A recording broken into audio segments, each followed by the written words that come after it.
Merhabalar sevgili arkadaşlar. Kanalıma hoş geldiniz. Abone olmadıysanız eğer sağdaki abone ol yazısına tıklayarak ücretsiz abone olabilirsiniz.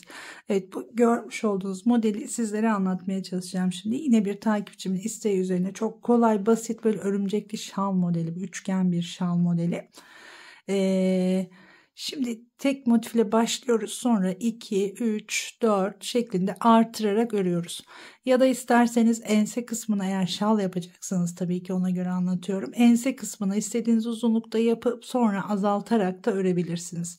Şimdi sizlere motifi nasıl yaptığımı gösterip sonra birleştirmeyi göstereceğim.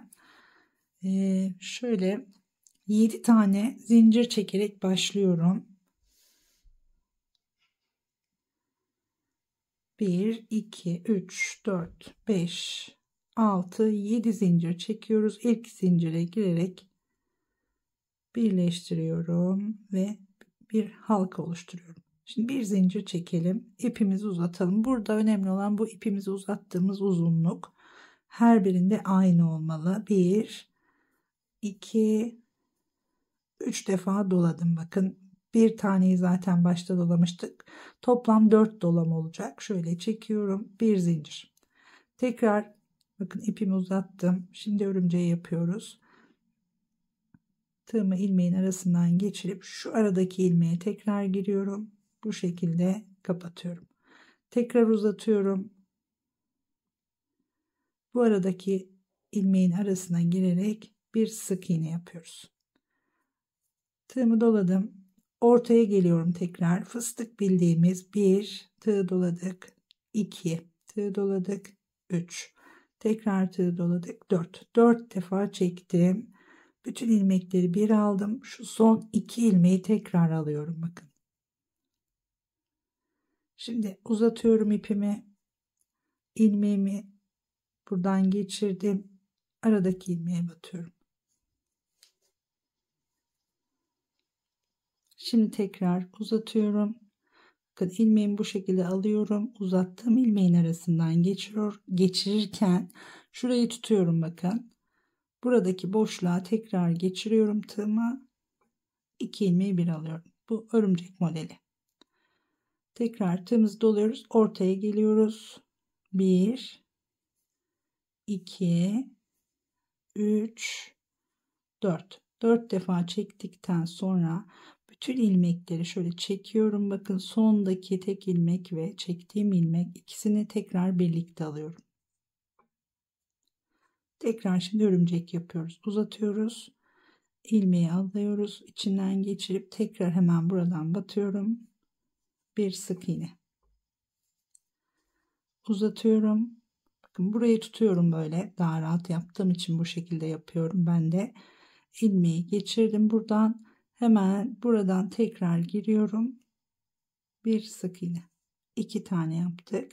Tekrar ortaya dönüyoruz tığımızı dolayarak. Bir fıstık yapıyoruz. 4 defa sarıyoruz. 2, 3 ve 4. Şimdi hepsini birden çektim. Son 2 ilmeği beraber çektim. Evet, bu şekilde 6 tane fıstık yapıyoruz ortaya. Birinci ve ikinci yapıyorum. Tekrar tığımı dolayıp ortaya dönüyorum. 1, 2, 3, 4 defa sardıktan sonra bütün ilmekleri aldım. Son 2 ilmeği beraber aldım. Tekrar ipimi uzatıyorum. İlmeğin arasından geçiriyorum. Sonra buradaki araya batıyorum. Bir sık iğne. Tekrar uzatıyorum. Uzattığım ilmeğin arasından geçiriyorum ve tekrar aradan girerek ikinciyi yaptım. Şimdi tekrar 2, 4, 5 yaptık. Bakın 6. yapıyoruz. 1, 2, 3, 4. Evet, şurada uzattığımız mesafe önemli. Bu örümcekleri yaparken uzattığımız mesafe önemli. Yani birini uzun birini kısa yapmayalım. Şöyle zaten yapmaya başladıkça elimize alışıyor. Aynı ölçüde devam ediyoruz. Birinci örümcek, ikinciyi yapıyorum. Şimdi geliyoruz. Buradan birleştiriyoruz. Evet. Şimdi bunu buraya birleştirmeden yaptım. Tamamını nasıl yaptığımı görün diye. Normalde şuradan birleştirerek devam edeceğim. Şimdi bakın ikinciyi yapalım. Şöyle bir zincir çekeyim buradan. İpimizi keselim. Tekrar aynı motifi tekrar öreceğim. Şimdi birleştirerek öreceğiz. Evet, bir tane daha hazırladım. Bakın şimdi 3 tane fıstığını yaptım. Buradaki şu ilk uzatmayı yapıyorum. Şimdi birleştireceğiz. Bakın bu ilk yaptığımız motifte şu noktaları birleştiriyoruz. Ters gelecek şekilde şöyle birbirlerine getirelim. Bakın buraya giriyorum. Şu ikisinin arasına şöyle kaydıralım. Bir tane zincir çekelim. Tekrar uzatıyoruz. Aynı işlemi yapıyoruz ve ördüğümüz motife dönüyoruz. Bakın. Tığımı bir kez doladım. Araya girdim. 1, 2, 3, 4. Çekiyorum. Şimdi birinci uzatmayı yapıyorum. Şöyle göstereyim, böyle daha kolay olur. Bakın burayı birleştirdik. Şimdi buraya geldik. Buradan tığımı geçiriyorum. Buradaki ilmeği alıyorum. Bir zincir çektim. Tekrar uzatıyorum.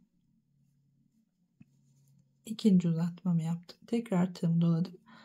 Ortaya geliyorum. 2, 3, 4 defa sardım. Aynı şekilde topladım. Şimdi ilk iki motifi bu şekilde birleştiriyoruz. 2 tane köşeden. Sonra burayı tamamlıyorum.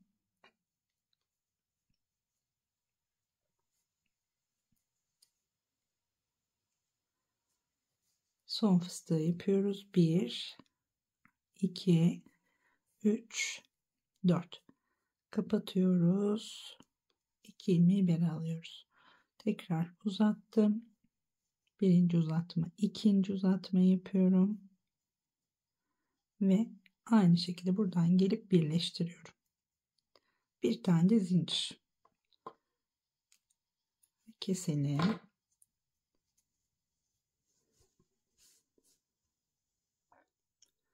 Evet. Şimdi bunları böyle size göstermek için yapıyorum ama arkadaşlar sonradan bakın birer motif yaparak bu aralara bunları birleştireceğim. Şimdi üçgeni nasıl çıkartıyoruz? Onun birleştirmesini göstermek için böyle gösteriyorum. Şimdi tekrar bir tane daha hazırlayalım. Evet. Bakın bir tane daha hazırladım. Şimdi bakın burası birinci motifimiz olsun. Şöyle göstereyim. Şimdi ikinciyi yaptık. Yanına hemen üçüncü motifi ekleyeceğiz. 1, 2, 3 diye gidiyor. Bakın burada da. Şuradan birleştiriyoruz. Şimdi bakın buradan. Sonra bu ikisinin birleştiği noktadan birleştiriyoruz. Ve bir de buradaki birleşme noktasından birleştiriyoruz. Yine birinci uzatmayı yaptım. Bakın 3 tane birleştirme yapacağız. Bir tane buradan tığımı geçiriyorum. Şöyle 2 ilmeği aldım. Buradan da ilmeğimi alıyorum ve çektim. Bir zincir, ikinci uzatmayı yapıyoruz. Ortaya dönüyoruz. Fıstığımızı yapıyoruz. 1, 2, 3, 4. Kapatıyorum. Tekrar birinci uzatmayı yaptım. Şimdi bu ikisinin birleştiği nokta var. Bakın şurada. Buraya da yine tığımı şöyle buradaki birleşme noktasına geçiriyorum. Buradan ilmeği aldım. Bir zincir uzatıyoruz. Tekrar ortaya dönüyoruz. Fıstığı yapıyoruz. 2, 3 ve 4. Hepsini çektim. 2 ilmeği tekrar beraber çektim. Şimdi tekrar uzattım.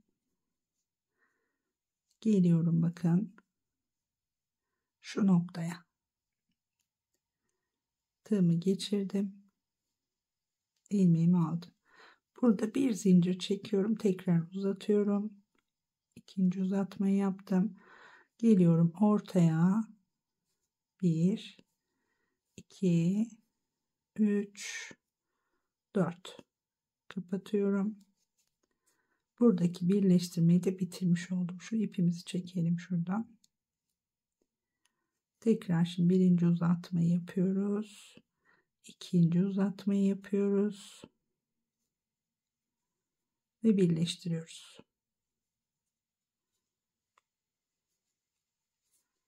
Bu şekilde. 1, 2 aynı şekilde birleştirerek bakın. 1, 2, 3, 4 her sırada birer tane motif artarak devam ediyor. Şimdi bunun kare yapılışını da istedi arkadaş. Ben önce bunu başladım. Kare yapılışını da anlatacağım. Karede aralarda boşluk oluşuyor. Kare birleştiriyoruz. Ama bu şekilde birleştirerek böyle bluzlar da yapabilirsiniz arkadaşlar. İlla böyle üçgen yapmanız gerekmiyor tabii ki. Bakın şöyle düşündüğünüzde yuvarlak yuvarlak da çıkıyor. Çok güzel dökümü duran bir model. Umarım beğenmişsinizdir. Bunları ben şimdi sökerek buraya birleştireceğim. Böyle her sırada birer tane artırarak devam edebilirsiniz. Şal yapacaksınız eğer, sonradan uçlarına püsküller takabilirsiniz. Umarım beğenmişsinizdir. Beğenip beğenmediğinizi yorumlarda yazarsanız sevinirim. Sormak istediğiniz bir şey olursa yine yorumlarda sorabilirsiniz bana. Daha güzel modellerde görüşmek üzere diyorum. Bir sonraki bölümde de videoda da kareyi nasıl yaptığımı göstereceğim.